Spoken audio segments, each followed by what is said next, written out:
12th business studies lesson number 12 page number 228 அதில் பார்த்தீங்கன்னாக்கா difference between equity share and preference share. So இதுக்கு முன்னாடி equity ஷேர்னா என்ன, preference ஷேர்னா என்னென்னு பார்த்தோம். இப்போ இதோட டிஃப்ரென்ஸ் என்னன்னு பார்க்க போகிறோம். அதில் படித்த மாதிரி தான் சிம்லர் தான் இதுலேயும் இருக்க போகுது. அதில் வந்து ஒரு டேப்லர் கேலம் மாதிரி கொடுத்துருக்காங்க. ஃபஸ்ட்டு பேசிஸ் ஃபார் கம்பேரிசன், எதை வச்சு கம்பேர் பண்ணுறாங்க. செகண்ட் ஈக்விட்டி ஷேர், அப்புறம் ப்ரிஃபரன்ஸ் ஷேர். ஃபஸ்ட்டு எதை வச்சு கம்பேர் பண்ணாங்கனாக்கா meaning, payment of dividend, repayment of capital, rate of dividend, voting rights, convertible, arrears and dividends. So இதெல்லாமே அதில் இருக்கிறது தான் உங்களுக்கு மேக்ஸிமம் வரும். எந்த ஒரு சேஞ்சஸும் இருக்காது. சரிங்களா? ஃபார் எக்ஸாம்பிள் ஒன்று படித்து காட்டுறேன். Meaning: equity share are the ordinary share of the company representing the part of the ownership of the share holder in the company. So equity ஷேர்னாக்கா நீங்கள் ஒரு ஷேர் வாங்குறீங்க, ஒரு கம்பெனி வருது. ஸோ நீங்களும் அந்த ஷேரில் ஒரு கம்பெனியில் ஒரு பார்ட்னர், இந்த மாதிரி அப்படின்னு சொல்கிறாங்க ஷேர் ஹோல்டர்ஸ். இதே ப்ரிஃபரன்ஸ் ஷேரில் பார்த்தீங்கன்னாக்கா preference share are the shares that carry preferential rights on the matters of the payments and dividend or the repayment of the capital. So preference ஷேரில் பார்த்தீங்கன்னாக்கா உங்களுக்கு ஈக்விட்டி ஷேரில் இருக்க மாதிரி அந்த ரைட்ஸ் எல்லாம் இருக்காது, பட் உங்களுக்கு டிவிடெண்ட் கிடைக்கும் அப்படின்னு சொல்கிறாங்க. அதே ஆட்டம் டிவிடெண்ட் வந்து ரீபேமெண்ட் ஆஃப் கேபிட்டல் அப்பவும் கிடைக்கும் அப்படின்னு சொல்கிறாங்க. ஸோ இது ஒரு டிஃப்ரென்ஸு. அப்புறம் பேமெண்ட் ஆஃப் டிவிடெண்ட் எப்படி ஆகுதுன்னா, ஈக்விட்டி ஷேரில் dividend is paid after the payment of all liabilities. எல்லா கடனும் முடிச்ச வேண்டி தான் ஈக்விட்டி ஷேருக்கு வந்து கடைசியாக ஒரு கம்பெனி வந்து க்ளோஸ் ஆகும்போது எல்லா கடனும் முடிச்சு கடைசியாக தான் ஈக்விட்டி ஷேருக்கு வந்து காரங்களுக்கு அந்த டிவிடெண்ட் கிடைக்கிது. அதே ப்ரிஃபரன்ஸ் ஷேருக்கு பார்த்தீங்கன்னாக்கா அவங்களுக்கு ஈக்விட்டி ஷேருக்கு பே பண்ணுறதுக்கு முன்னாடி டிவிடெண்ட் ஷேர் ஹோல்டர்ஸ்க்கு வந்து அந்த காசு வந்து அவங்க கொடுத்துட்றாங்க. ஸோ இது டிஃப்ரென்ஸு. ரீபேமெண்ட் ஆஃப் கேபிட்டல்னாக்கா அந்த கேபிட்டல் எப்படி ரீபே பண்ணுறாங்கன்னா, ஈக்விட்டி ஷேரை பொறுத்த வரைக்கும் இந்த event of winding of the company equity share are paid at the end. ஒரு கம்பெனி க்ளோஸ் பண்ணும்போது அந்த கேபிட்டல் எப்போ ஈக்விட்டி ஷேர்காரங்களுக்கு கிடைக்குதுனாக்கா கடைசியாக தான் கிடைக்கிது, கடைசியாக தான் கொடுக்குறாங்க, மிச்ச மீதியாக தான் கொடுக்குறாங்க. இந்த event of the winding of the company the preference shares are repaid before equity shares.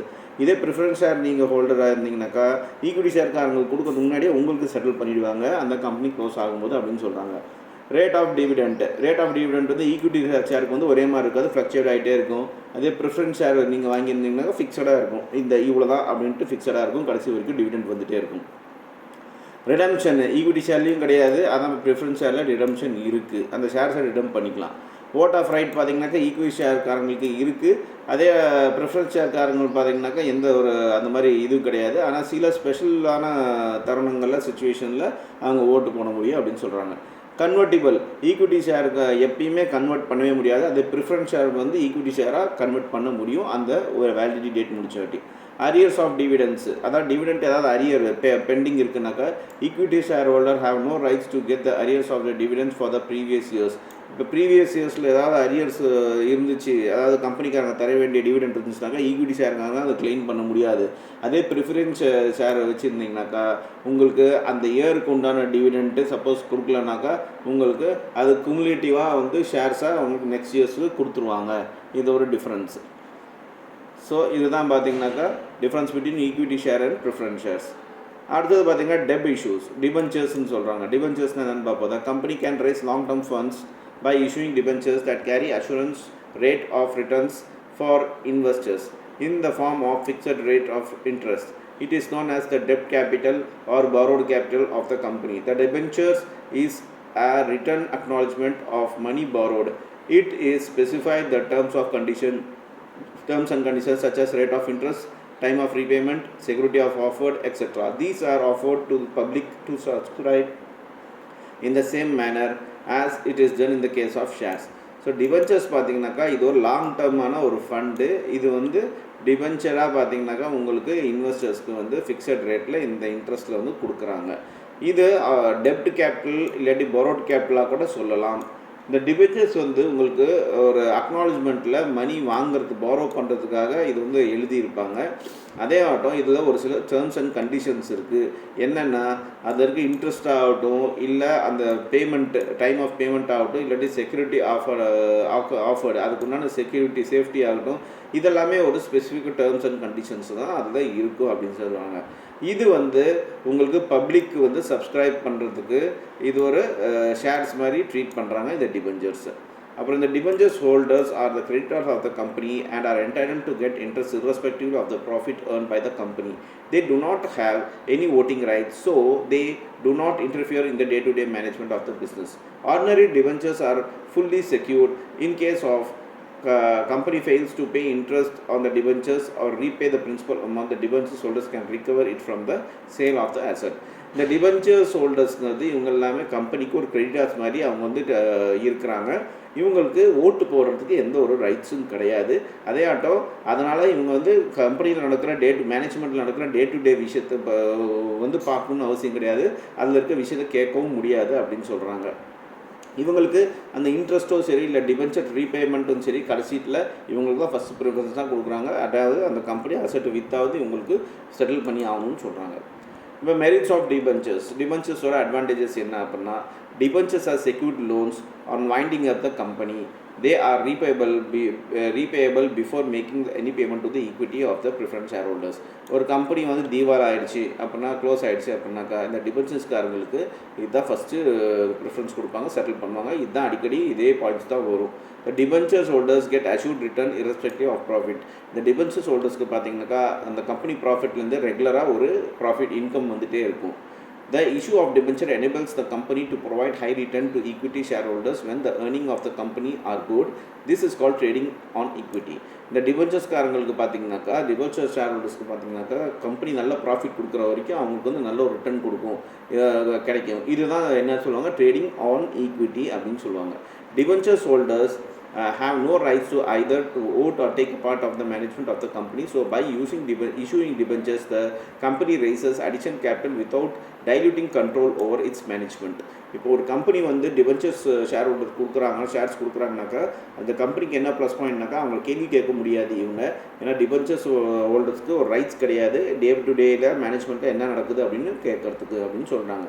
Interest paid on debentures is treated as an expenses in the charge of the profit of the company. The company thus saves income tax.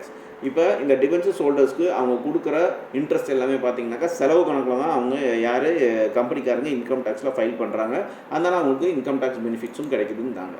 இப்போ demerits of debentures என்னென்ன disadvantage இருக்குது டிபென்ச்சர்ஸ்னாக்கா, if the earning of the company are uncertain and unpredictable, issue of the debentures may pose serious problem due to the fixed obligation to the pay interest and repay the principals. So when the company expects good and stable income, then only it should issue debentures. So ஒரு company பார்த்தீங்கன்னாக்கா ஒரு அன்ஸ்டேபிளாக இருக்குது, அன்பிரடிக்டபிளாக இருக்குன்னாக்கா அவங்க வந்து இந்த டிபென்ச்சரை வந்து issue பண்ணாங்கனாக்கா அது ரொம்ப சீரியஸ் ப்ராப்ளம் ஆகிடும் அவங்களோட கம்பெனிக்கு. ஏன்னா அவங்களால ரீபே பண்ண முடியாது. ஸோ ஒரு கம்பெனி நல்லா க்ரோ ஆகிட்டு இருக்கும்போது தான் அவங்க இந்த டிபென்ச்சர்ஸை இஷ்யூ பண்ணும் அப்படின்னு சொல்கிறாங்க. The company which issues debentures creates a charge on its assets in favor of debenture holders. So the company not having only fixed assets control borrow money by issuing debentures. இந்த company பார்த்திங்கன்னா இந்த debentures issue பண்ணுறதுனால அவங்க ஒரு அசட்டை வந்து create பண்ணுறாங்க. இதனால் பார்த்திங்கனாக்கா அவங்க ஒரு பணம் வந்து வாங்க முடியாது அப்படின்னு சொல்கிறாங்க. Then the assets of the company once mortgaged cannot be used for further borrowing. So issue of debentures reduces the borrowing capacity of the company. So இந்த அசெட் மூலமாக இந்த கம்பெனி பார்த்திங்கனாக்கா மேலும் கடன் வாங்க முடியாது. அதனால் கம்பெனியோட கெப்பாசிட்டி டிபென்ச்சர் கெப்பாசிட்டி ரெடியூஸ் ஆகுது அப்படின்னு சொல்கிறாங்க. இப்போ next types of debentures. Types of டிபென்ச்சர்ஸில் redeemable and irredeemable debentures, convertible and non-convertible debentures, secured and unsecured debentures, registered and bearer debentures. இதெல்லாமே ஆல்ரெடி நம்ம ஈக்விட்டி ஷேருக்கு வந்த மாதிரியே தான் இதுலேயும் வரும். ஸோ அது நீங்கள் படித்து பாருங்கள். அது வேறு டவுட் இருந்தாக்க கேளுங்க.